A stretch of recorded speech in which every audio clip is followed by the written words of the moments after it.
Minister Stephen Kinnock. Thank you, Madam Deputy Speaker. It seems that at least once a week we come to this chamber to hear about the mess that this Home Secretary is making of an asylum system which her government has broken. The root cause of today's urgent question is the failure of this government to process asylum claims at anything like the efficiency that's required. In 2012, the Home Office was making 14 asylum decisions per month. They're now making just 5. Tory ministers like to blame COVID, but the truth is that this is a mess of their own making. They chose to downgrade asylum decision makers from higher executive officer grade to lower executive officer grade level, leading to a less experienced workforce on lower wages with lower retention rates and collapsing morale. The inevitable consequences: slower decisions, more decisions overturned at appeal, increasing the backlog and ballooning taxpayer costs. And with the average time to process an asylum claim standing at 449 days, the people smugglers see the backlog as a marketing opportunity, an open invite from this Conservative government to those who want to melt away into the underground economy. And all this catastrophic incompetence has led to the minister scrambling around to find contingency hotel accommodation, resulting in what the Home Secretary herself described this morning as poor communication between central and local government. So can the minister therefore confirm, does he really feel that his undertaking to give local authorities as little as 24 hours notice is reasonable?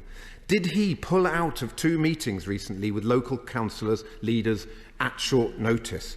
What mechanisms is he using to monitor the performance of contractors and subcontractors? I've heard from councils where the public health team was not informed about serious health issues, including pregnancies. Does he accept that he's failing to give local authorities key health-related information? What progress is he making in tackling the crisis of unaccompanied children being placed in hotels? 222 have already gone missing. And will he apologise to the couples who've had to cancel their wedding receptions in hotels at extremely short notice as a result of this government's chronic mismanagement? Well, dear me, Madam Deputy Speaker, the reason I had to pull out of the meeting with local authority leaders was because the honourable gentleman had called an urgent question, and I was here answering his questions.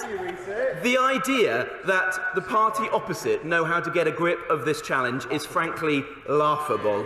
The last Labour government left the Home Office in such disarray that their own Home Secretary declared it not fit for purpose and had to split the place up. The backlog of cases was so high that he had to institute an amnesty where he literally wrote to people and said, "Welcome to Britain, we can't process your application, you're in." That's not the approach that we're taking. The Labour Party have no credible proposals to stop the problem at source. They voted against the Nationality and Borders Act. They oppose Rwanda. Their own leader, in his leadership campaign, called for the closure of immigration removal centres, the places that we detain people, often foreign national offenders, whilst we're trying to get them out of the country. The truth is that the last Labour government was a party committed to mass migration and uncontrolled immigration. We are the only party who believe in the British public. We are the party who wants to ensure that we secure our borders and we have a controlled migration system.